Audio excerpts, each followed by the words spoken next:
make sure to follow us on Instagram at Whistlethrowers. It's a great way to interact with our show. Our DMs are always open for questions, topic discussions, and more. You will be able to find our new episodes and other announcements there.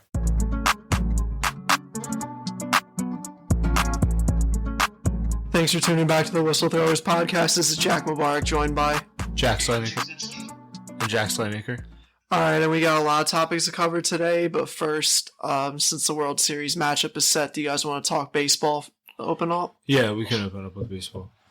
Let's do it. We can start with the ALCS because we'll definitely have less to say about that than we do the NLCS. Just domination by the Astros all around. I mean, they outpitched, outhit, outfielded, outbase ran everything. The Yankees, there was a stat, I think, that the Yankees only had like 4 runs through their first 2 games, and I mean the Astros just completely dominated them top to bottom, and that was an embarrassing showing by New York. I want to get your thoughts, Aiden. Yeah, well, here's how I'm going to start off. I'm going to start off by saying that Aaron Boone is a terrible manager who should have been fired at least 2 years ago, and I don't really know why the Yankees stuck with him other than the fact that they wanted a yes-man manager who would do exactly what Hal Steinbrenner and Brian Cashman wanted to be done, and it will not pay off that way. Aaron Boone does fine in the regular season because he is an ultra-talented team. When you have a guy that hits 62 home runs and a pitching staff that did what the Yankees pitching staff did this year, it's going to be easy to win close to 100 games. It's going to be easy to finish in first place in your division. But when you get to the playoffs and have to actually play against other good teams, you're going to struggle. The Yankees struggled this year against Houston. Why? Because they were outmanaged most of the time. Houston also was probably a more talented team. As much as I don't feel comfortable saying that because the Yankees did play well, but when you look at it, most of their home runs came from Aaron Judge. It came from very big stretches from Anthony Rizzo and Matt Carpenter, which Matt Carpenter was basically a fluke. Most people knew that was not going to actually work, and it really didn't after the 11 home runs he hit in his first. I don't know how many home runs he hit, but it was basically 11 his first 18 games. Yeah, it was like a record, wasn't it? Ridiculously. Yeah. But the other thing about Boone, he had to go against Dusty Baker as a manager. Dusty Baker's a very good manager. He also struggled against Terry Francona, who had the youngest team in baseball with the Guardians and pushed the Yankees to 5 games. Boone was outmanaged this entire postseason, and it showed. And he should not have a job going into next February. He shouldn't.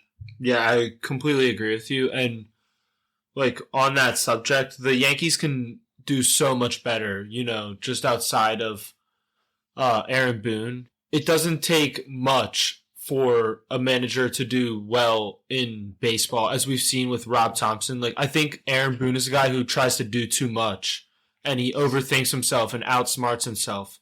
And that's sort of how I felt with Joe Girardi, and the Phillies moved on from Girardi, and Rob Thompson came in, and he was just an easygoing guy, really calm and collected, and he made smart decisions when smart decisions needed to be made, and he was very aware of surroundings, and he was good in the clubhouse. And those are things that I don't think you can say about Aaron Boone, which I think that you are completely right about. And then if you look on the other side of the dugout, like you said, with Dusty Baker too, he's a guy who filled right in for AJ Hinch, obviously after when the Astros had to let him go for the scandal. Dusty Baker fills right in, and he's doing an amazing job. He's the opposite of Aaron Boone. Dusty Baker is a guy who knows when to push the right buttons and when to make smart decisions, and he doesn't outsmart himself with his bullpen. He's good in the clubhouse. He meshes the guys really well, and I honestly, you don't really see that with Boone. I do think the guys like him, but when it comes to making smart baseball decisions, he's just not equipped at it, and yeah, I think you're completely right. The Yankees need to move on because this is what, 5 or 6 years in a row that they have had a team that's supposed to contend for the World Series and just came up short, didn't even make it. It's been since 2009. So it's time for them to make a change. And I think it starts with the manager. Mm-hmm. 100%. The biggest thing that really showed how Boone managed this team was in Game 4. Nestor Cortez was clearly hurt. and allow two guys on base. They come out, the Yankees training staff and Boone come out, look at Cortez, decide he's okay, and immediately he gives up a 3-run home run. Right. Now, why would you not take him out in this situation? He's clearly hurt. You're in a game that you have to win, and he gives up the game-tying home run, and then you take him out. There's no reason for it. Right. And here's the other thing. When you look at the last three managers that have been in the World Series in the past 2 years, it's been Dusty Baker, Brian Snitker of the Braves, and Rob Thompson of the Phillies. What do all three of these guys have in common? These are baseball guys. These aren't analytics guys. They're not driven by what some nerd from Harvard is telling them from the front office. These are guys that have been around the game for multiple years. Rob Thompson and Brian Snitker waited forever to be managers of teams. Dusty Baker's been a long-time manager for multiple different successful teams. These guys know the game of baseball. They know when to push the right buttons. They know what personnel to use, and they don't overthink it. Like you said, Jack, overthinking is Boone's biggest problem. And this is why baseball is such a hard sport to watch now. Because you have so many analytics guys that don't actually know the game, and it's very frustrating to watch, which is why when you see managers that are successful and they're baseball guys, it makes the game so much more fun to watch as a fan. Completely agree. Yeah. My biggest takeaway was that the Astros are just like head and heels above any other team in the AL.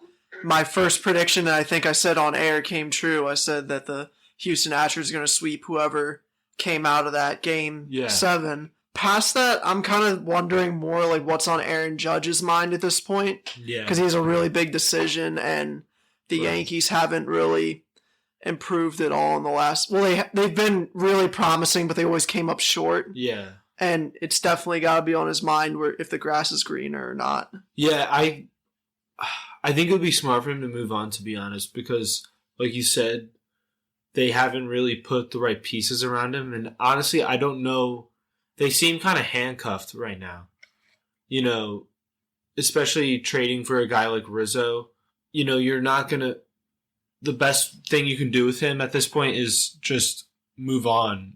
You know, he walks away and then you don't really get anything from him. Because what are you going to trade Rizzo for? Yeah. Like, you're not getting anything for him. Mm-hmm. Do you see like a better scenario for him? Because I kind of look at like the Green Bay situation, like when Rodgers wanted to leave, but no situation was really that good, so he ended up staying. Do you see a similar situation? Because I don't really, other than the Red Sox, but they're not like It's like as good talent was. And I would say the Mets too would probably be, but like same thing. I don't really know if that Judge is obviously a great player, but does Judge like solve all their issues? Like, not really. They still have their bullpen didn't really show up in the playoffs. Their starting pitching didn't show up in the playoffs. So they had this 3-headed monster that just crapped the bed pretty much. I mean, DeGrom pitched well, but Bassett and Scherzer weren't good. So, like, does Judge really change much? I don't know. And, like, again, you have to, they have to move on from a lot of guys. I'm not really sure what the situation is with Starling Marte, but he was a really good player for them this year. I'm not sure if he's going to be back. I mean, obviously they have Lindor and Alonso, which them with Judge would be like a really good lineup. Are any of these lineups better than like right? And it's Judge like you have to. Lindor and Alonso are expensive, and then Judge is going to be really expensive. So like, how much can you really fill in behind that? Mm-hmm. And then like you still have to pay Scherzer and DeGrom too, like because DeGrom's a free agent. So yeah, he's definitely top priority for them. Yeah, then. Right. And it's like, can they pay a DeGrom max extension and a Judge max extension? I don't think so. So who are you picking? And it's like, think about what your biggest issue was in the wild card. Your starting pitching. Mm-hmm. I think I'm going. I think a team that he could go to, and it's one that he has a lot of ties to community-wise. He was raised near the city. The Giants could be an interesting pick. It's been mentioned a lot in the fact that they have a lot of space to sign someone like it. When you look, the Giants still finished 81 and 81. It's not a great record, but they only finished 6 games behind the Phillies for that third wild card spot. If they had someone like Aaron Judge on their roster, there was a decent argument to be made that they could have made the playoffs this year. With as bad, and again, they did not even play up to near the standards that they played last year, and still had a decent season. If they signed Judge, sign a few more pieces, I could see them being a playoff team next year. Yeah, I agree with that. And they're just a season off of a 106-win season. So, it's like, it's not out of the question for them to add a guy like Judge and then keep the pieces around them.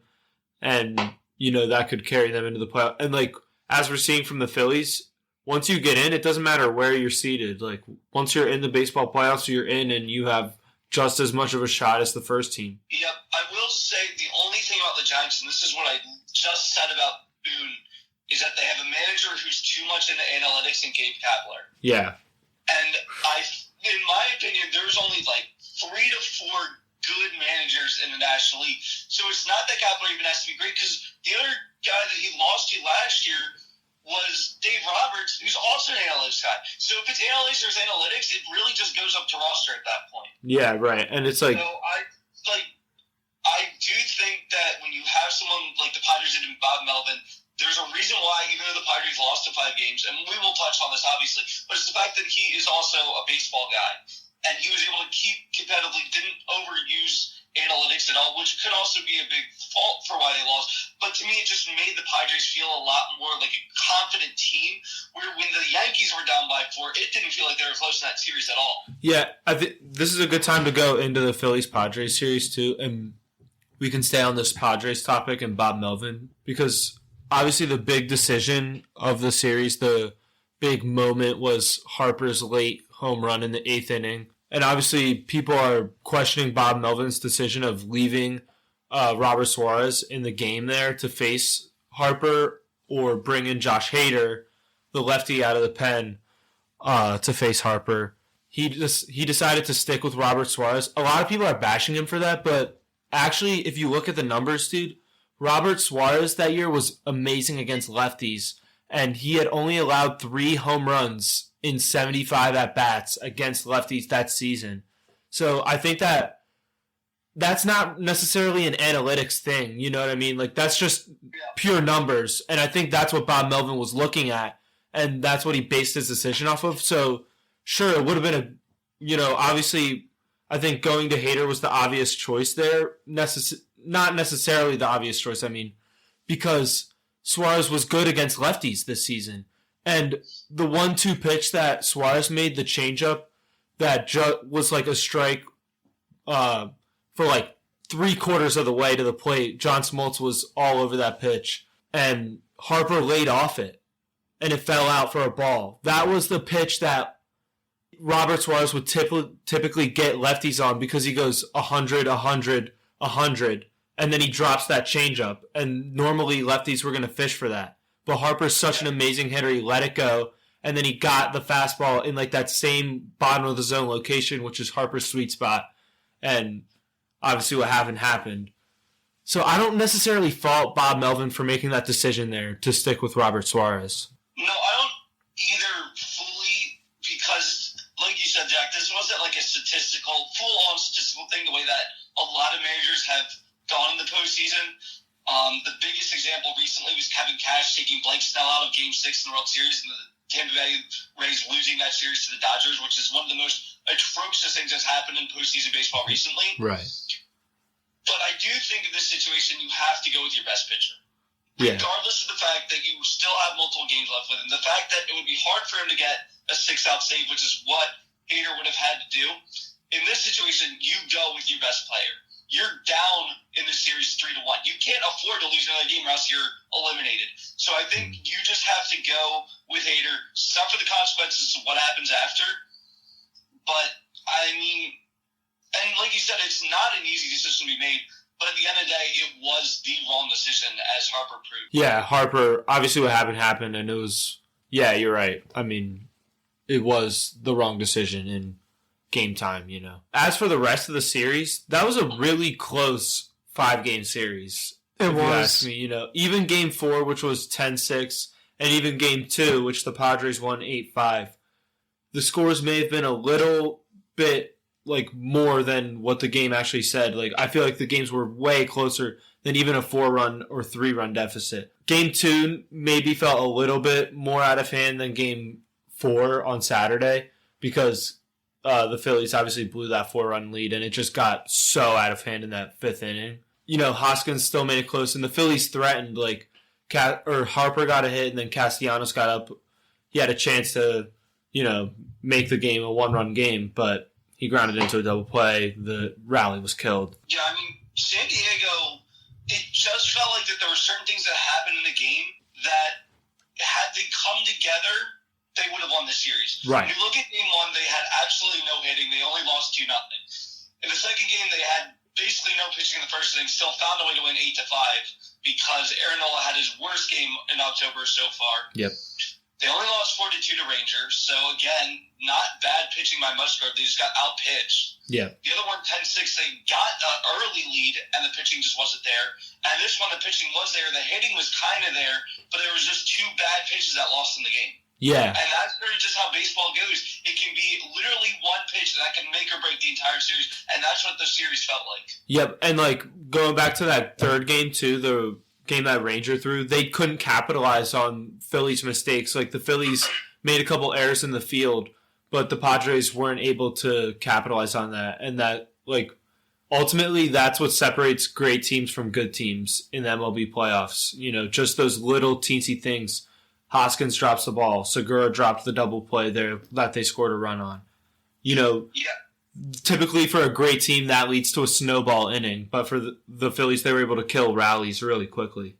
Yeah. I will also say starting Bailey Falter in that fourth game was a horrible idea. Yeah, I know. And yeah. At all in the postseason, he's a very young guy. And you just decided to throw him right in the fire without even like a bullpen appearance in any one of these games. Right. I don't get it. Yeah. And I understand that Falter had a really good stretch in August when they decided to sit Wheeler. But there was no reason to put him in at this point. Put Syndergaard in. Yeah, right. Full-on bullpen game. Do not put in your youngest pitcher in the playoffs and expect him to pitch well, because he's not going to. Against a great lineup, too. Yeah. Like, Rob Thompson has clicked a lot of buttons this postseason for things to go well. This is one that I will never understand. Yeah, and obviously Rob Thompson can't push all the right buttons. But yeah, I completely agree. Like, this one was kind of just head scratching. Like, it wasn't just pushing the wrong button. It was stupidly pushing the wrong button. Yeah. And you still have Syndergaard. Like, right. Syndergaard has pitched since the trade to the Phillies. Yep. He had a really good start in April and May with the Angels. And as we saw with Harper, you can have a really bad regular season and have a great postseason. Yep. Again, I will never understand. Luckily, it worked for the Phillies, but there's no way Falter can start any of these World Series games. No, he won't. No. Rob knows now that you can't put him in. Maybe an inning or two in the bullpen, but that's absolutely it. And like, as of right now, Game 4 Syndergaard's penciled in. Yeah, no, it should definitely be Syndergaard. Like. And especially after Syndergaard threw against Atlanta in the NLDS, like, you should have let Syndergaard pitch his way out of that spot. And, like, he definitely should have got the nod in Game 4 against San Diego. And, like, especially how the Phillies hit.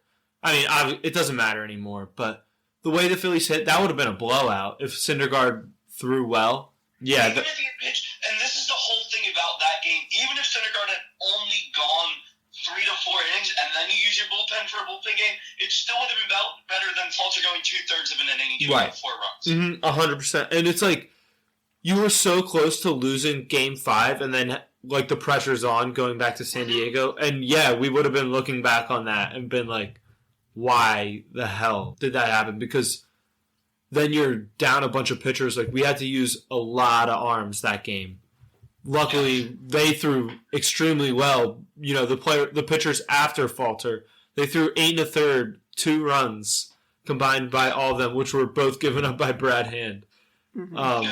So they pitched extremely well, which is a good sign going into the World Series, because if those arms are hot, anything's possible. You know? Yeah. Yeah, I mean, the bullpen in the last 2 games only allowed 4 combined runs, and one of them was a horrible inning by Dominguez, and it really wasn't his fault. Had it been a regular season game, this game would have gotten delayed for at least a little bit, at least that half inning that he pitched, because there was no reason for him to be pitching in that weather. He had absolutely no control of the ball. No one could even see. So I don't really fault Dominguez for that at all. Hand giving up 2 runs. Someone had to give up runs at some point besides Falter. So the fact that they gave up 4 runs in that amount of innings is a very good sign, like you said, Jack.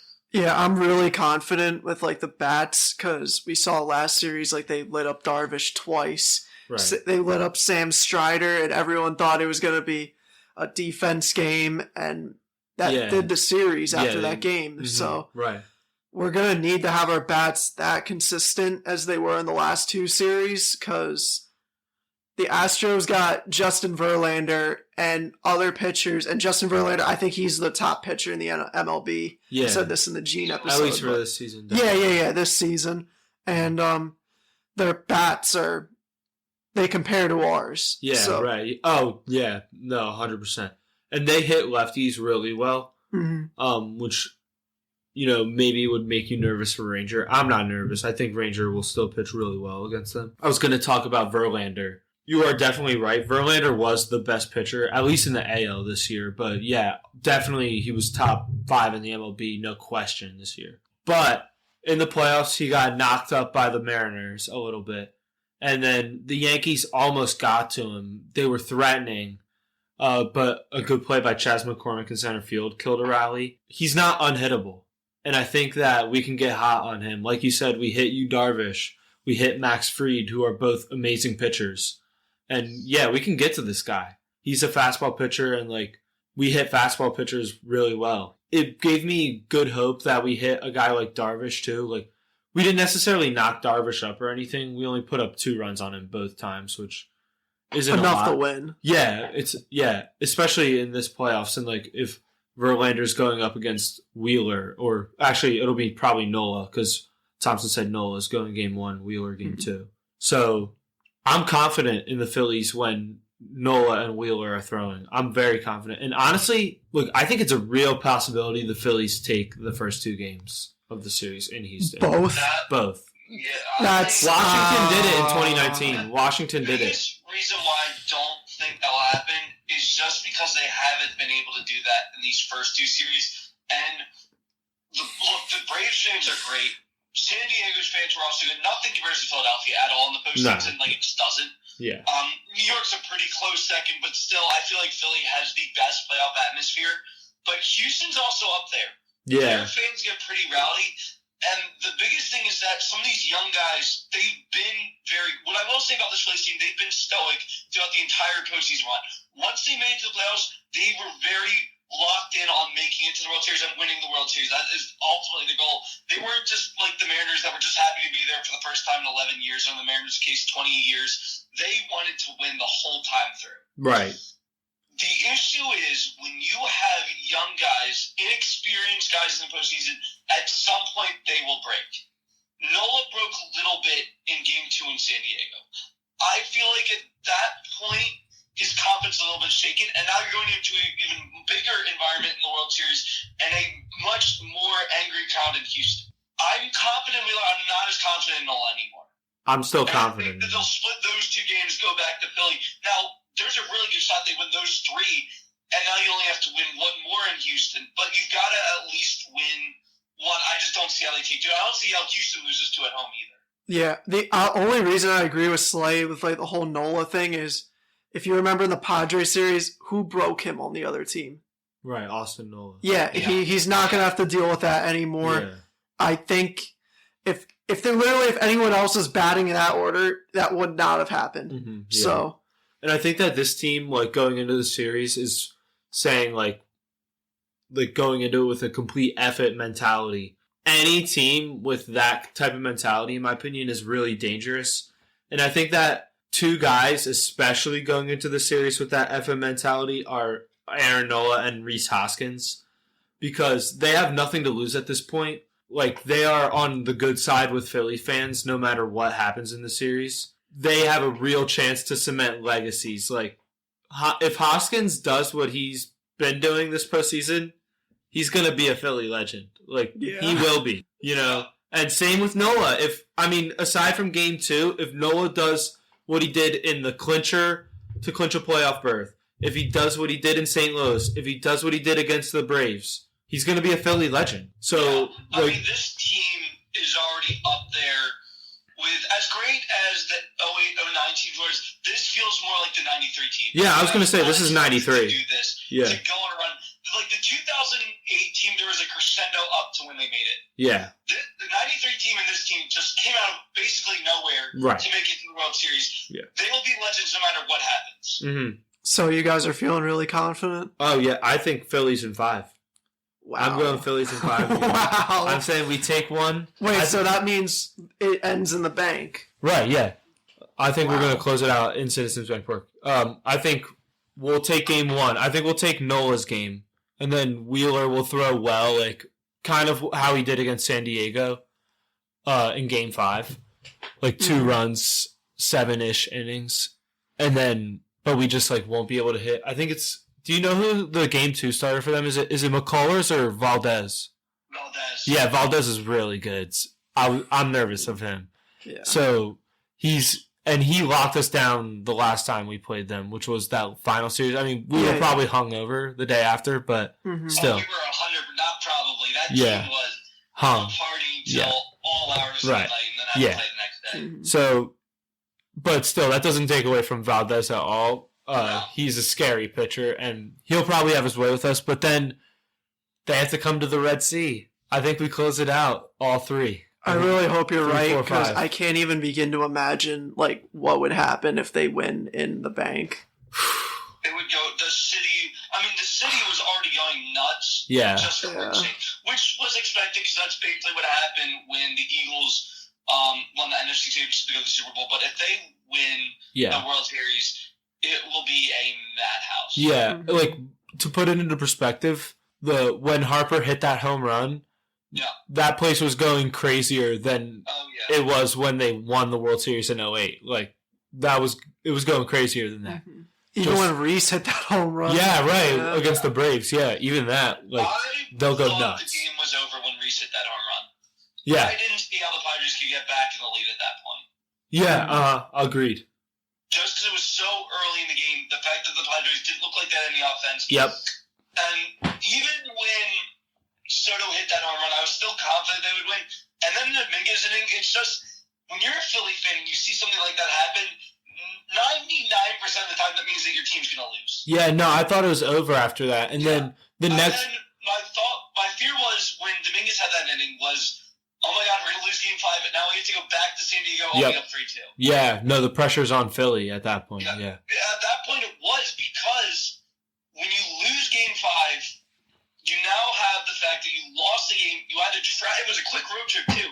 Because usually in the postseason you had breaks to at least, like, get more energy. Yeah, travel day, yeah. Focus on what happened, fix your mistakes. Now you're going back the next day. Yeah. And San Diego has to travel, too, but they're traveling back home. So they needed to win Game 5 at that point. Yeah. So Harper's home run not only got them to the World Series, but I would argue that had he not hit it, the Phillies would have lost the series. That's a huge possibility, yeah, for sure. Yeah. But I will say, for my World Series prediction, 2 things are going to happen. They're either going to win in 5 like Jacks, or they're going to win in 7, or they lose in 5. Because I just don't see how they win in 5 against this Houston team. I don't. When you look at the Braves were able to do it, but the Braves had a much more, it felt talented roster than we did. Maybe not too much more talented, but they felt different in the sense that they had a much more stable rotation. Their lineup had clicked pretty early on. They had around the same amount of wins we did in the regular season, but it just felt like a different team. The team that we compared ourselves most to is the 2019 Nationals, which had to win in 7 games. And that's where I see ourselves. Mm-hmm. I just feel like if Houston can get 1 win at home, if they take both of them, they're winning the series, no doubt. If they take even 1 at home and then take 2 at the bank, the series is over as well. Mm-hmm. And to go back to that 2019 World Series too, just pointing this out, first 2 games in Houston, Washington won both. And then the next 3 were in Washington. Houston won all 3 of those. And then 6 and 7 in Houston, Washington took them. So, like, winning in Houston, we can do it, dude. We can do it. It's a possibility. Like, we got this. I will say it's going to be much harder for Houston to win in Philly than it was in Washington. I'm not trying to hate on Washington fans at all, because they showed out for that World Series and most of the run that they had. Yeah, definitely. But there is no environment. Houston is not prepared, I don't think, for this environment. No, But they have to. The Phillies have to take at least 1 in Houston. Yeah. No. Because I could see Houston winning at least 1 in Philly, sneaking 1 out, and then you have 2 more in Houston. And at that point, you're up 3-2. Mm-hmm. And you're right. You don't necessarily have to win because of the fans, but you also forget now that the travel time is much more congested. Yeah. You don't have those long breaks because after the 3 games in Philly, that next day you're going back to Houston. Yep.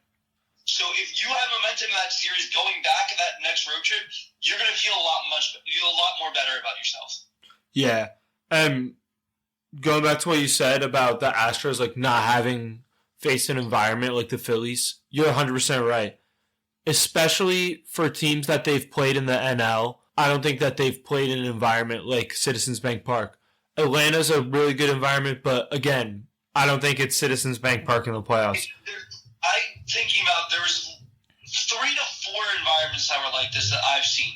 It's Philly, the Yankees, the Red Sox, and the Cubs when they made it to the postseason. I was going to say those 4. They've never really done it. Yeah. And their fans were so energized for World Series. Yeah, and outside of those 4, it's hard to argue that there's an environment anything like that. And that's not to say there's bad fans throughout the country. Cardinals fans are awesome. Yeah. San Diego fans are showing out a lot. Dodger Stadium sells out all the time. Yeah.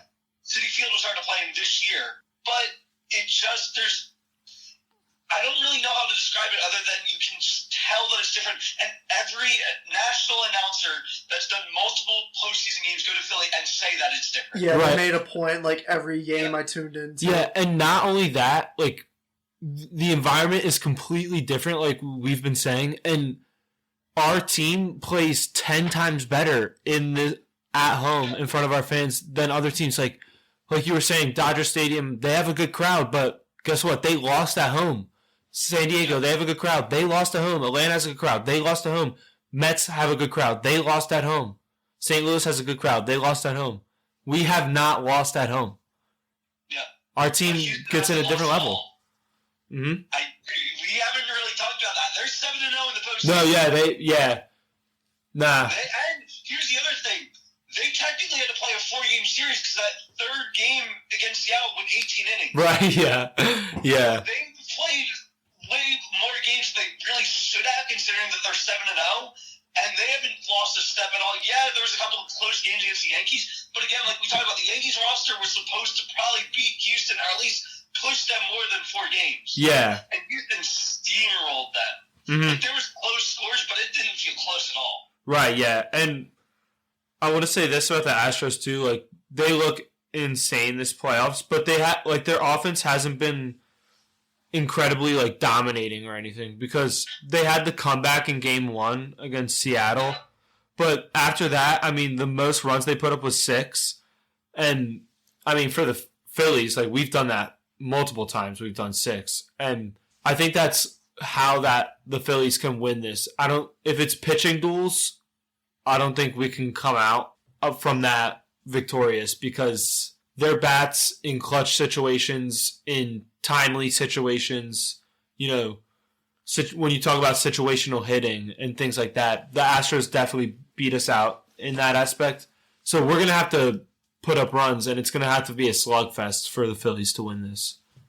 Yeah, I mean, the Phillies, most of the time, when you look at what they did against Braves, against their best, what was the best rotation in the National League? They put up 7 runs, 9 runs, and 8 runs in their wins. Right. Against the Padres, they put up at least 4 in most of those wins, in 3 out of the 4, and the 2-0 game against Darvish, which was very unique for how the Phillies win games. Yeah. That is an anomaly. That will probably not happen again. No. Or will at least happen only once. Mm-hmm. Yeah. So they're going to have to score at least 4 against Houston's pitching staff every time if they want to win. Agreed. I want to believe it can happen. I just don't see it. I believe. feel like the Phillies are talented enough to go against Houston, no doubt. Yeah. If Schwarber, Harper, Hoskins, Rubito, all those guys are on, they can be competitive. Yep. But at the end of the day, it's talent over everything. And Houston was best team in the American League. Yes, the Dodgers had more wins, but Houston was right next to them. And they feel like they want this a lot. Like, not the same Phillies want it all, but Houston wants to make up for 2017. They want to prove people wrong that it wasn't just cheating that won them that World Series, it was talent as well. Mm-hmm. And also the fact that Houston's lost a lot of pieces. They've lost Correa and Springer since 2017, and they still look like they are the best team in the American League by far. Right, yeah. So they've got to prove everyone that's out of them wrong this playoffs Yep. and this World Series. Yeah, these are two motivated teams, definitely, Yeah. coming into this. It will be an interesting series. Yeah, definitely. 100%. And it will be much-watched TV. Oh, yeah, it's going to Yeah. be very... This is going to be one of the most entertaining World Series in a long time. And that's saying something because, like, we've had World Series that have gone to Game 7s, a couple of them recently, and, like, this is probably going to be the most entertaining one. The last World Series, it feels like, to be like this, 2016. So you had the Cubs and then what was then the Indians. Two Yep. teams that hadn't won a World Series in forever, fighting it out. Right. So I think those two teams were just as motivated as the Phillies and Astros. But besides that, I agree. It's been very weird to have two teams competing this hard to win a World Series. Yeah. Mm-hmm. So you guys ready to transition to NFL? Yeah, let's get it, yeah. All right, so this is like the first week with like a lot of trades featured. James Robinson happened after the games concluded. He got traded for a mere 6th-round pick I love this. to the Jets.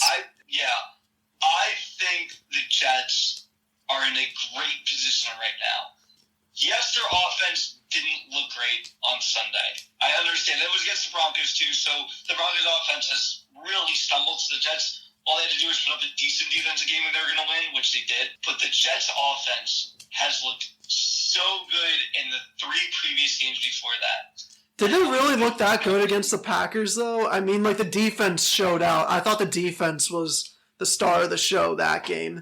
It 'Cause- was, but I mean, they still put up 27 points. Like, and that's the Yeah. thing. You have a good defense and even a semi-competent offense, you're going to win football games. Yeah, and, like, defense and offense work hand in hand, too. Yeah. I just didn't see a lot of show from Wilson. Like, Nah, I it wasn't hear an you. entertaining Yeah, offensive game. I don't think Wilson showed up, but the offense No. as a whole. It's not an entertaining offense at all. No. I'm not going to even defend that. It is a very boring offense to watch. Mm-hmm. But boring offenses are fine as long as they're doing enough to win football games. And that's what the Jets have done up to this point. Yeah. And it's not like they're beating cookie-cutter teams either.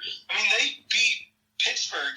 They came back against the Browns, and then they beat Miami, Green Bay, and Denver, which, again, Denver's offense doesn't look great, but their defense is still good enough to win them games in a defensive battle. Yeah, right. So now the Jets, and I feel so bad for, I'm sorry, I'm forgetting the running back's name who got hurt.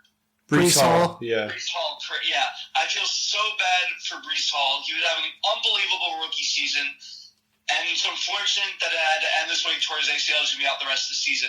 But to get James Robinson from the Jaguars for only a 6th-round pick, that makes that offense 100 times better. Yeah. Mm-hmm. Completely agree. And I want to talk about another team, too, that really impressed me this weekend, the Kansas City Chiefs.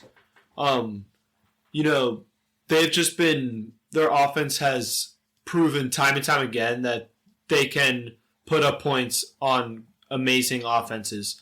Like, they put up points on Tampa Bay. They put up points on Arizona Cardinals defense, who, now that we're looking at them now, that's a pretty good defense that you're putting up 40 points on.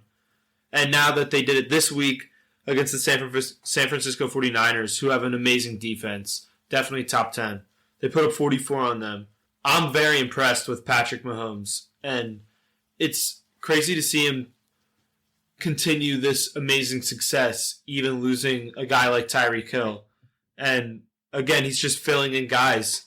Juju Smith-Schuster, 7 catches, 124 yards, and a touchdown. He's having a complete career rebirth because it looked like he was dead in the water in Pittsburgh. And now, for Juju moving to a guy like Patrick Mahomes, his career is rejuvenated. And, like, it's not saying that Juju's getting carried. Like, Juju's a very talented player. He just needed talent around him, really, to showcase that. Because, like I said just a couple minutes ago, offense and defense work hand in hand. It's the same thing positional-wise.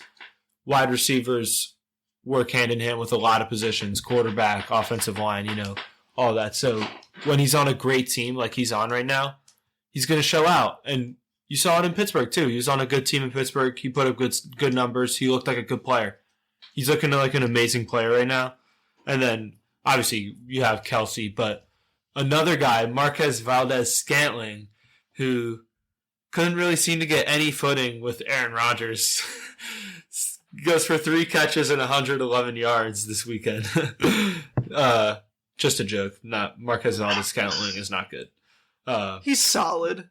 He's not really that good, but it just shows that Mahomes can have him fill into a spot and he can produce. Guy who's tied for most touchdowns by wide receiver, because Travis Kelce has by far the most receiving touchdowns on the team with 7, is Mecole Hardman.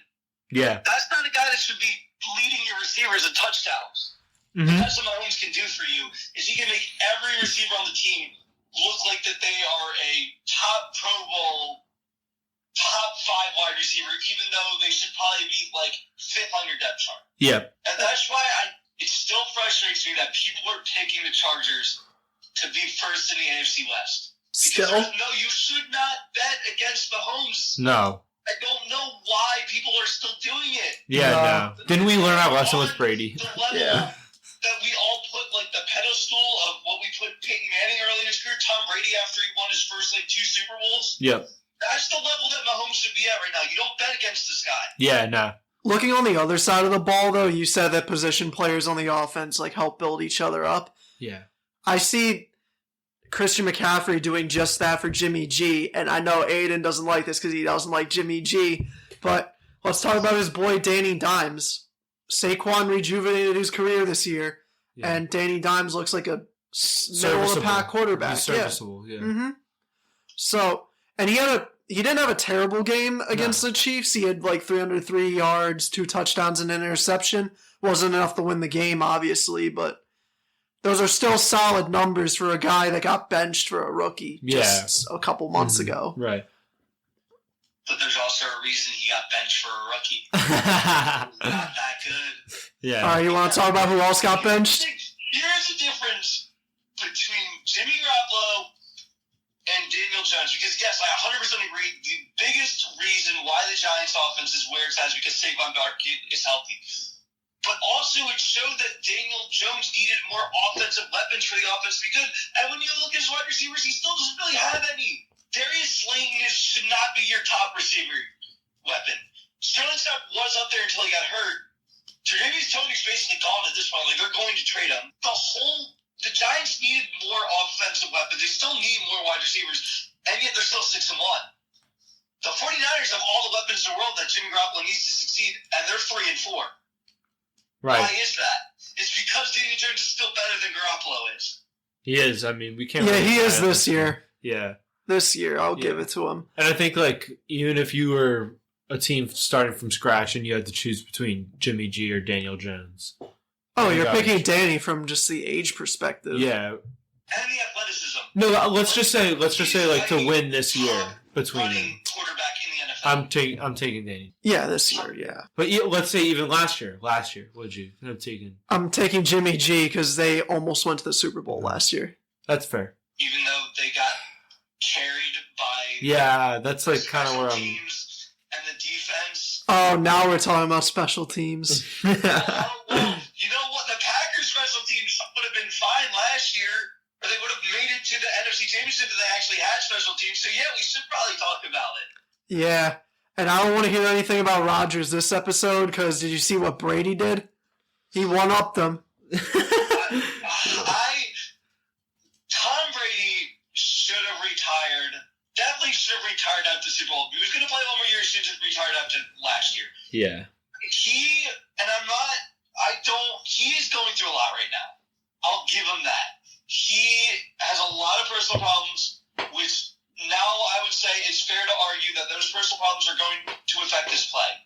Because before, most people were thinking that Brady's personal problems would be used as motivation to be a better player. That's not happening now. Yeah. And I think that this is because of these personal issues with him. It's going to be a divorce, it seems like. That's going to affect his play a lot. And those family problems are not ones that you can just shove under the rug. Yeah, nah, definitely. And go ahead. Yeah, I don't want to throw on more that's already said, but you still, if you're going to be there, you need to play better. And I understand, look, he says 8 touchdowns and 1 interception. His stats on that level are not bad, but the offense looks so disconnected. Mm-hmm. Yeah, I was just going to say that. Not competent at all. Yeah, right. And it's there's no balance to it. It seems like they're only leaning on a passing attack right now, which just isn't working. And it's so unfluid and it looks terrible. You're only putting up 3 points on the Carolina Panthers? Yeah, and this is what we said last week. The Panthers, we thought, were the most dysfunctional organization in the entire league. Right. And with all the drama that they went through with Robbie Anderson just now, and then trading McCaffrey this week, like, they should have only had 1 win the rest of the way through the season. Yeah. They'll probably only finish with 4. They're at 3 right now, aren't they? They're at 2 right now. So maybe they win 2 more. I guess 1 will be against the Buccaneers because they didn't look like they wanted to play at all. Yeah, right. If they come out playing like that again. Yeah. Also, shout out to the XFL for having 2 quarterbacks in Taylor Heineke and PJ Walker. Wow. Who are now starting and winning games in the NFL. Against Tom Brady and Aaron Rodgers, too. Jesus. That's Who would have crazy. thought that? Yeah. Yeah, I think we should also talk about Heineke a little bit because he's going to be the starter for a while. Yeah, I mean, he's definitely earned the job there over Wentz, that's for You sure. even think when he gets healthy? Yeah. Oh, yeah. It seems like the players respond to Heineke better than Wentz. You know what I mean? It's not surprising to me. No, He's not surprising like a at all. team guy at all. Yeah, 100%. But And, Heineke's a 6th round pick. He's all about the team. yep. And he doesn't care, like, yeah. Also, another quarterback that got benched. Now we're jumping around a lot, but this was also pretty big news. Matt Ryan being benched the rest of the season with the Oh, Colts. right. Yeah. Yeah, for Sam Erlinger. Yeah, Ellinger is his Ellinger. name. Yeah. He's from Texas. Texas. Yeah. I mean, he's been stinking the bed, but I didn't see that coming. Like, I thought you'd just ride him out because I mean, well, he is hurt, obviously. yeah, He did get an injury, but he will be back from that injury, and they're saying that he won't come They're back. shutting him down? Yeah, right. Hmm. So, I think that they're trying to avoid a quarterback controversy because, look, this team's 3-1. The AFC South, even though the Titans are looking a lot better than they did early in the season, it's still wide open. yeah. So I think that the Colts, for as much as they struggled, they haven't had a lot of team drama. Right. So why create one Yeah. with the injury? Mm-hmm. Like, unless Ellinger plays absolutely horrible and then you decide to put Mark Ryan back, like, that's fine. No one's going to, like, fault them for that. At Yeah. least give the guy a shot and give him the confidence of knowing, hey, even if you play badly in these couple weeks that Ryan's out, we're not going to replace you right away. Yeah. Here's my confusion with the Colts. It's like they build this narrative for themselves that they're good enough to compete for a Super Bowl with they're just looking for the quarterback to get them over the top, pretty much. So they bring in Wentz. Wentz doesn't do it, obviously. They bring in Matt Ryan. He's not doing it. My confusion with them is why not put in Nick Foles in this situation? Nick Foles is a guy who has proven that he can take this exact situation into a playoff. So if you are really bought into this team and this core and this culture that you've built, why are you not going with your best option at quarterback? Because let's not get it twisted. Nick Foles is a better quarterback than Sam Ellinger. Why are you not going with your best option? If you are truly bought in on this. Because to me, this is a cop-out move. This is I want to fall into the top 10 of the draft and take one of these big-name quarterbacks coming out. Yeah, they're kind of late on that because they're not going to get Bryce. Because they are Well, starting to there's more realize like C.J. Yeah. Stroud and stuff. they don't have. You can't just throw a quarterback and expect to win a Super Bowl. Right now, And yeah. I think that they realize they're also probably not a Super Bowl roster anymore. Yeah. So they do need that franchise quarterback. And I mean, you mentioned Wentz and Ryan. They also did the same thing with Philip Rivers too. Yeah, no. There's been a long-term plan since Andrew Luck retired, was to have a bunch of short-term veteran quarterbacks outside the years where they had Jacoby Brissett and think they could still win games. And they're realizing it doesn't work in the NFL. Right. So I think that they do now realize they're going to need a franchise quarterback. I think they're trying to give Ellinger a shot at it. I don't think they believe Ellinger is a franchise quarterback, but he's still young enough that if he plays well in a couple of games, maybe they'll build more confidence for him to be that eventual guy. Yeah, maybe. Where did they draft them? Sixth The worse round. he struggles this year, you fall middle of the pack, you tank next year, and just get a draft pick in 2 years. Yeah. Yeah, that's definitely where they're moving. And I'm glad this is happening to a guy like Jim Irsay. I don't like him, so I'm glad. But I think the biggest change at quarterback that we haven't discussed yet was definitely Zappy going in for Mac Jones. Oh, right, yeah. I did not see that coming. I know I heard from the grapevine that a lot of New England fans were wanting this move to happen, and I didn't get it because Mac Jones went to the Pro Bowl as a rookie. I mean, he didn't have a great season, but he showed in his rookie year what he could be the rest of his career. Yeah. And he got injured, and it was not a light injury. It was a bad injury, and I think he got rushed back into playing. But you saw immediately as he got out, they put up 10 unanswered points with Zappy. Yeah. And they looked like they rallied around him so much better than they do with Jones, and that's just really shocking to see. Yeah.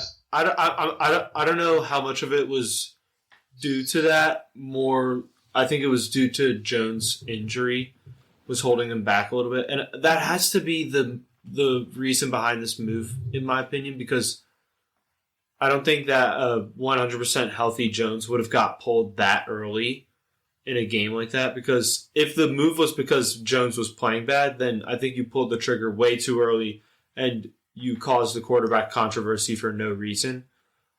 But if it was because of the injury, I understand. Because, yeah, you need to get him out and he needs to just rest that ankle. It seems like they have a little QB battle going on. And like you said, the fan base is kind of split, it feels like, you know. Because Jones is a guy, like you said, he made the Pro Bowl last year. And that's a guy who the fans really, really loved last year. And coming into this year, they wanted him to be something. He gets this injury. He comes back, doesn't really look that good.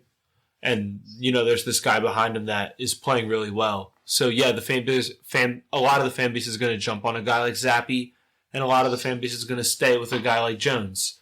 So, they really created something here that might be detrimental to their success. Yeah, Mac is so serviceable. We said this with Paul when he was on the show because he's a big New England fan, but I think his ceiling is incredibly low, but his floor is really high in retrospect to other guys in his age bracket. Because he kind of looks like a baby Kirk Cousins, and that may be a diss to some people, but I think that's fine. I mean, look at the Vikings right now, Aiden, right? Yeah, no, he's a good quarterback. Yeah. It depends with the talent and coaching around you. Kirk Cousins is one of those guys that will play to your coaching, will play to your talent. I feel the same way about Mac Jones. The difference is that Zappy's a much more athletic quarterback, and he's a better passer. People might not want to hear that because Zappy went to Western Kentucky and Mac Jones was a national champion in Alabama. But like I've said before, you don't throw for 6,000 yards and 60 touchdowns being a mediocre quarterback. Mm-hmm. Zappy has the arm talent to do it, and he has the personality to do it. The biggest reason why they lost is because the Patriots run game got absolutely shut down by the Bears defense, which I've mentioned before is a very, very good defense. It's just held back by their offense. And the moment the run game is shut down and you're relying on your rookie quarterback to win you a game, it's not going to happen, especially against a defense like the Bears. Yeah, completely agreed. And yeah, the Bears just dominated. And like you're saying, they shut down the run game. They own the line of scrimmage that game. Yeah, that's going to win you football games 9 times out of 10. So Bears had a recipe for success, and Patriots just could not answer getting punched in the mouth. Yeah. It was also interesting that the two quarterbacks that were talking about going this game were part of the same draft class in Fields and Jones. And that Fields actually outplayed Mac Jones, not only stats-wise, but also throughout the entire game. For as much as people are hating on Fields, which he probably rightly deserves. Yeah, I mean, but I don't know. Honestly, I don't think he deserves it that much for now. I don't that either. Much, but also, when your team is struggling and you throw a lot of interceptions while throwing very few passes, again, there is no talent on that offense and their wide receivers. There's just not. Yeah. He's not going to play that well until the Bears actually get serious about getting better players on their roster. But a 3-4 start for a team that was probably supposed to finish with only 5 wins at this point in the season isn't looking that bad. No, yeah, and I don't know. The Bears I think I agree with you. Like, the Bears seemed like they were going to be more of a dumpster fire than they actually are right now. Like, I don't think that they were as bad as I thought. They're still really bad, but not as bad as I thought they were going to be. They're good enough. And most of their games have been one-score games, too, which no one's really talking about. Yeah. You don't do that if you're a semi-competent football team. Yeah. Now, granted, you only scored 7 points against Washington on a Thursday night game, what was absolutely horrible. But they scored 22 against Minnesota and 12 against a very good Giants team, which if they were even a worse offense, they would have scored less than 10. Yeah, right. So, not that Bears fans should be that happy about the way the season's gone, but I don't think you should be feeling that bad either. Yeah, and like I think I said 2 or 3 episodes ago that I hadn't seen anything from Fields that makes me think he's gonna have an NFL career. But I think that what he's at least shown me so far is that he actually could be one of the top 32 quarterbacks in the NFL, meaning that he will have a starting job for the foreseeable future. If Jimmy Garoppolo can have a starting job in San Francisco, Right. Justin Fields can easily have a starting job. Yeah, I think he's shown me enough to say that. Yeah, I agree. Mm-hmm. So NBA season started this week. Anything that stood out to you guys so far? Well, I want to start with the Celtics because they're the reigning Eastern Conference champs, and they played the Sixers opening night. We got a chance to see them. The Celtics looked really good to me. It seemed like they got off to a little bit of a slow start, but they picked up the pace, and then in the fourth quarter especially put their foot on the neck of the Sixers. They looked really good, and it doesn't look like they skipped a beat from last year. You know, they're going to be in the mix for the contention.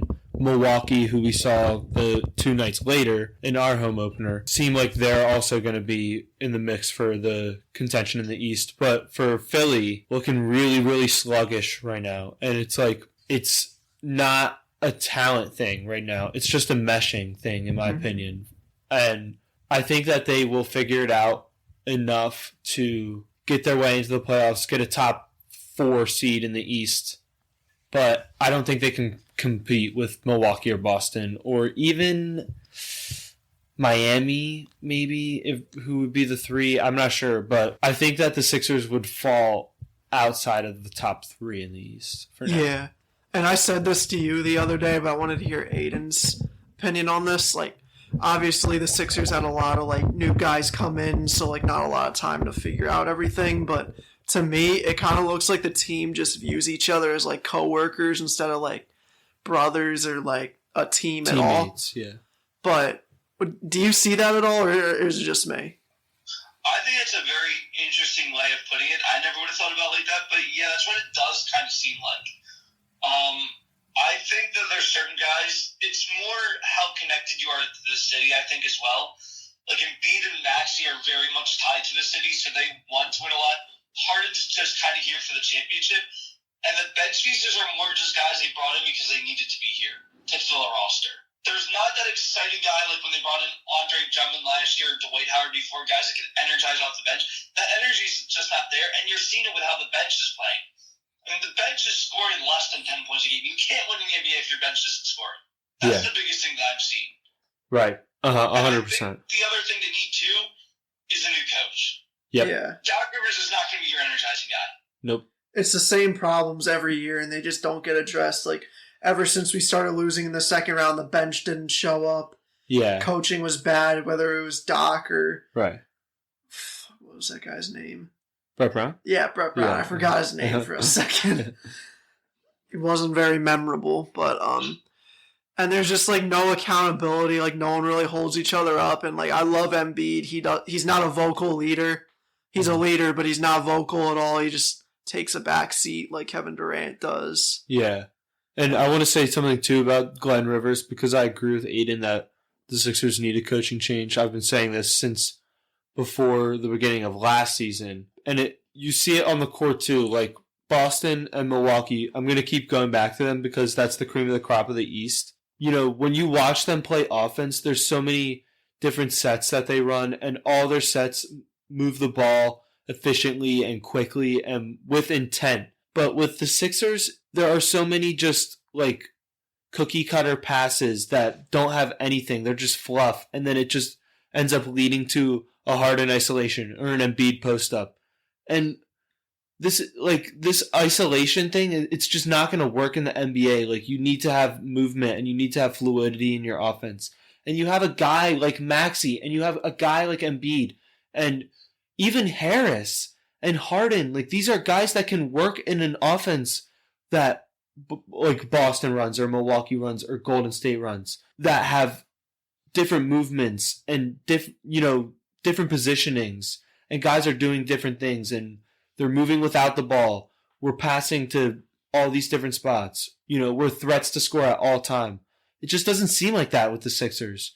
And that's what's missing for them. Like, that's why they haven't been able to get over the hump. And this is all on Glenn Rivers. Like, it just is. Because it's like in basketball, you can only do so much.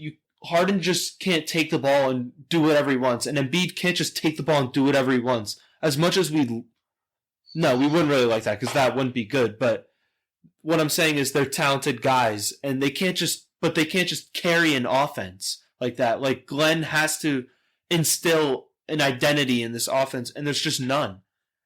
Well, I mean, I guess there is an identity, which is isolation ball, which just isn't going to win. It's just not. That's why Harden hasn't won it all in his career. But he can fit into so many different offenses. Like, you don't just have to do this isolation thing with him. Yeah. You don't have to do that. And he doesn't have to do that. Like, I know Harden is willing to adjust and stuff. Like, Harden is a smart basketball player. Yeah, he is, but it's like the system's fault because, like, last year... But not Harden's fault. Yeah, it's not Harden's fault. Like, they tried Harden, like, being, like, strictly a playmaker, trying to, like, make up what Ben did, and that didn't work at all. And now they're switching all the way back to, like, prime Houston Harden, and it's not working so far. But Harden can work as, like, a point guard, you know what I mean? Mm-hmm. And I think the other interesting part about the Milwaukee game is how the top players did for each team. For Philly, your top three scorers all scored over 15. Maxey and Embiid both scored 15, Harden 31.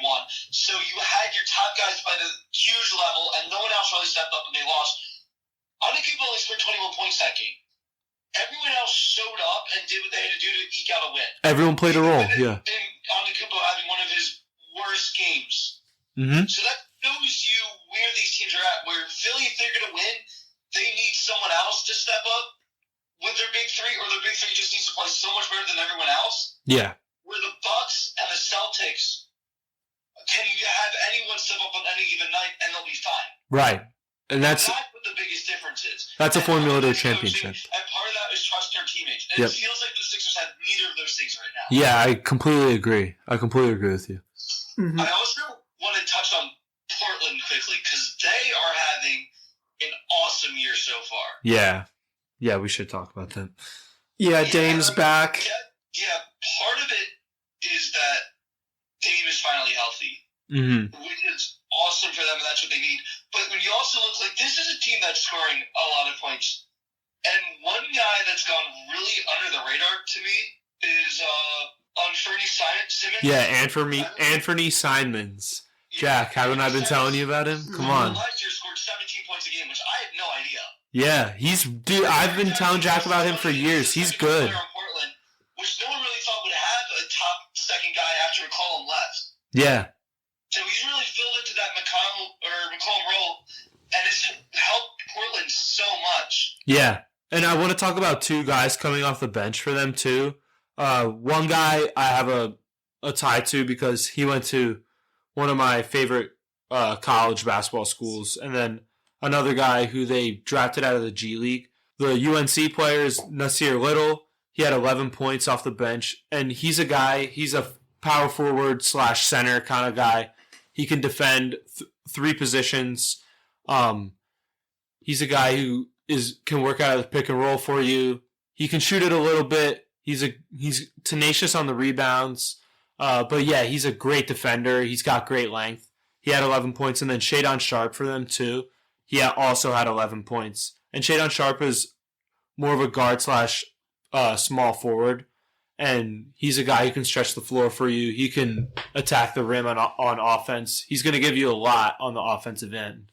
And those are two young players to them that I think they can really build around. Or not build around, but can help with this Dame situation that they're in. Because they're in a really unique situation with Damian Lillard. because Damian is loyal to them. Like, they could have. I don't think Portland would have been mad if Dame said, "Oh, I want to be traded," because Portland could have dumped him for a bunch of picks, and they could have tried again. Go get a new star. I don't think Portland would have necessarily been against that, but Dame is very loyal, and I have a lot of respect for that, and it's put Portland in, like, I think honestly a good position, because Damian is a dynamic player in the NBA, and in the NBA, you can do anything with a dynamic superstar. So I think that Portland can kind of figure out what they have leading up to the trade deadline, and then once they get to that trade deadline, make a good move that could possibly put them in contention for the Western Conference. Mm-hmm. Yeah, the other thing that's interesting about how the season's gone, like, most people didn't think the Lakers were going to be that good. No. I don't think most people thought after what happened last year that this is a team that looked any better than that. But they definitely have more talent than Portland does. Portland only won by 2 because Lillard scored 41 points. But it also shows that if you play team basketball, you can beat team play. Same thing happened with the Bucks for the Sixers. You can have a team game and win in the NBA. Yeah. And that's what more teams are starting to realize coming out of teams having just like 3 great players. Right. Yeah, the Lakers, to me, it just kind of seems like an old married couple are just waiting to get old and die already. Yeah, right. I agree. I still don't think it was a wrong move for LeBron to go there, because he got a ring. Yeah. But and we talk about a lot of the off the court stuff that LeBron wanted, which was part of that move. So, for him, it wasn't a bad move. Yeah. Yeah. Basketball wise, maybe, but yeah. He'll take another ring, though. Yeah.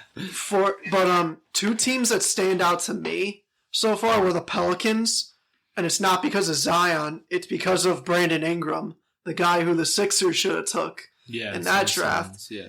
He's looking like baby Kevin Durant, and if you guys saw, it was the Nets' first game against the Pelicans. They got whooped first off, but when they had Brandon Ingram on KD, they were exchanging the exact same moves on each other. Yeah, guard each other. Yeah, Like, it was like looking at a mirror. They work out together. Yeah. And this is like perfect for them, because like the Pelicans' plan was like Zion be Batman. Yeah, right. But I don't think that would work just like with his play style. But now you got Brandon Ingram, who can be Batman, and Zion, who could be a really, really good Robin. Yeah. And they got like a lot of young, gritty guys, so they're a team to look out for in the future. That's what their team is, gritty. That's what a great word for it is, gritty, because you look at a guy like Herb Jones for them, and obviously the one everyone loves is Jose Alvarado. Mm-hmm. But also guys like CJ McCollum, he's a gritty guy. He's a gritty player. Jonas Valanciunas, their center, he's a gritty player. He had some good years in Toronto, and he's just a tough guy. And I like what you said about Ingram and Zion, but I don't think it's a Batman Robin.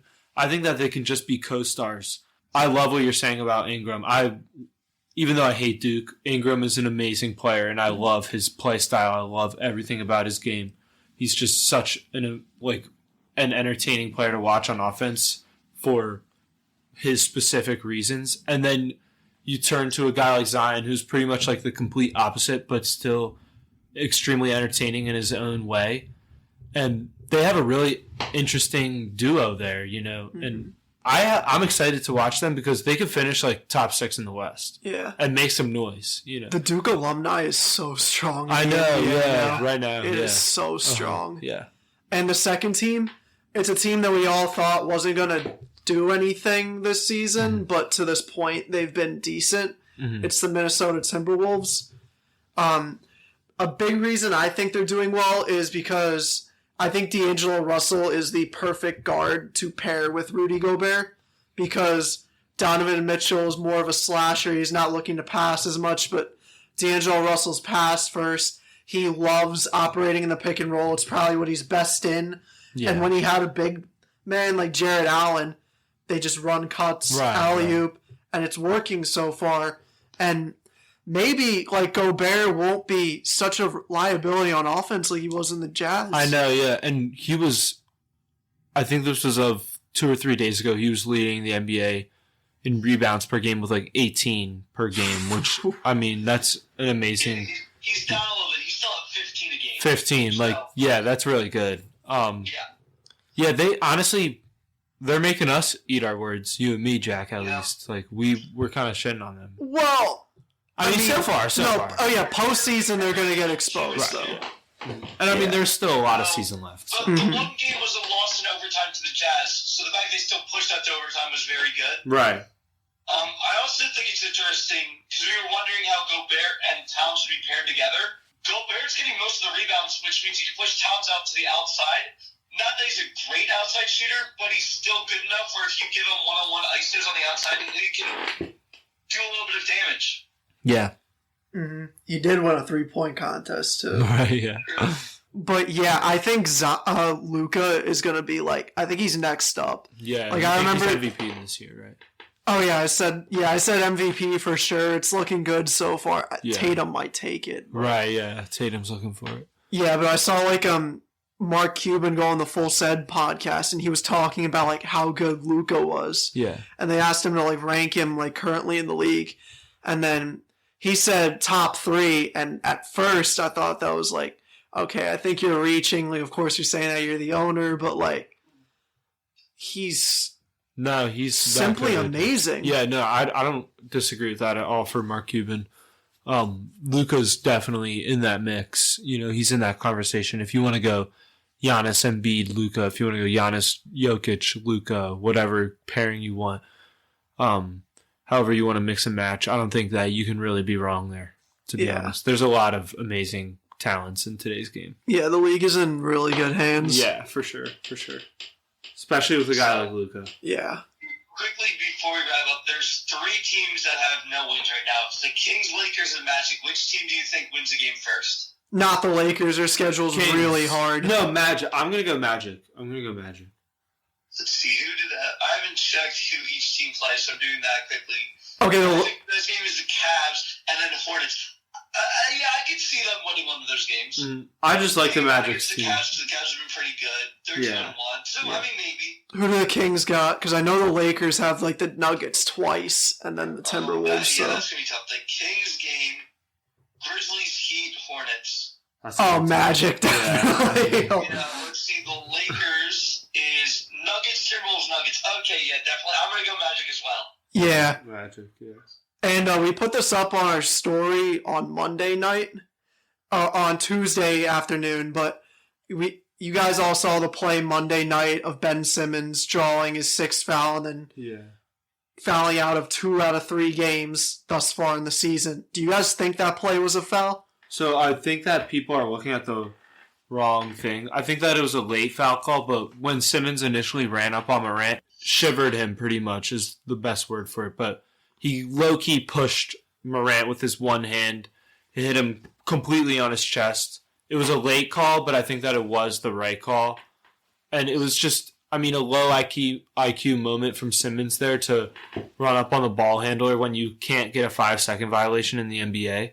It just wasn't really that smart of Simmons to do that, which shows a lot about him. I mean, I think that's just kind of the player he is. Simmons having low IQ moments has happened a lot so far. Yeah, this year. right. But he shot out twice, right? Yeah, 2 Yeah. out of 3 games so far. How does it even happen in today's NBA? Yeah, I Yeah. can't really say I'm surprised, though. I can't really say. But do you think the ref? I think part of it is that he's still coming back from surgery, so maybe he's not in the best Maybe, athletic shape. yeah. But also, most of that's just laziness. Yeah. Yeah. If you're fouling out with 6 fouls in a game, it's just lazy at that Yeah. point. Do you think the ref was awarding like the foul to him because like that was a low IQ move? Because I kind of see that A angle. little. It was like a little bit. I think that him running up there and then they clearly made contact and Morant kind of sold it a little bit. I think that's what led to the foul call. Yeah, Mhm. but The sporadic rush at him, you know. Mhm. Yeah. Ben looks like he has like no use on a basketball court. No, I know. Like, I told you. he yeah. played like good for the Sixers. Like he's not even anywhere near. No, like, he's when not he last doing that. played. Yeah, and like he's not getting into the fast break. Like you're seeing it because you have guys like Kyrie and KD who are going to be the primary ball handlers in those situations. So Ben Simmons is kind of left for nothing because there's not much he can really do outside of dribble the ball up the court in the fast break. That's what he's best at. Yeah. And he can't really do that in Brooklyn, and it's showing on the court that he can't do anything outside of that, really. His defense is like super selective too, because like it's easy to remove him from the game. It's easy to remove him from the like, game. The Hawks did it to us. Yeah, you can't put him on small guards anymore because they all sell contact on him really well because like the strength difference. But like, I used to think like I used to go back between like Simmons and Gobert being the best defenders. But it's Draymond Green because he can guard in and out, and like it's not situational like those two, but. Ben is like the most situational player in the league, and there's not a winning situation for him. Like I don't know what the future holds for him. I agree. He's not going to like his next contract. No, yeah, he's not. The other thing about Ben Simmons, and this has been a huge compliment, is his foul shots is still not getting any better. I guess he's only attempted 7 shots, but he's only made 3, which is a .429 percentage. The other guys that have low percentages like that is Nicholas Claxton, who is 6 of 12. So he's still at 50%. So Ben Simmons is basically like as low as guys that used to be much higher than if he's as skilled as he thinks he is. Right. He's on the same level as guys he's getting paid 15 times more than. Yeah. So, looks like... Do we call the Harden trade a win? I don't think you can. I don't think there's any winners. I think that it's such it would be such a loser win for us to say that we won that trade, because what if we won out of that? You know, like what has Harden brought us? Yeah. No. I mean, he's scoring a lot, but the team's not playing any Right. I don't care about score. Harden could literally not score a single point and we win a championship. I wouldn't care. And that's what he's brought him to do. So yeah, if they don't do that, then it's just gonna feel like one of the worst trades in NBA history because no one got anything out of it. It was just it's just a lose-lose. Yeah. Mm-hmm. Yeah, that's a good way of putting it. All right, I think we'll call it here. We drop every episode on Saturdays at 2 p.m., so be on the lookout. We'll catch you next week. See you.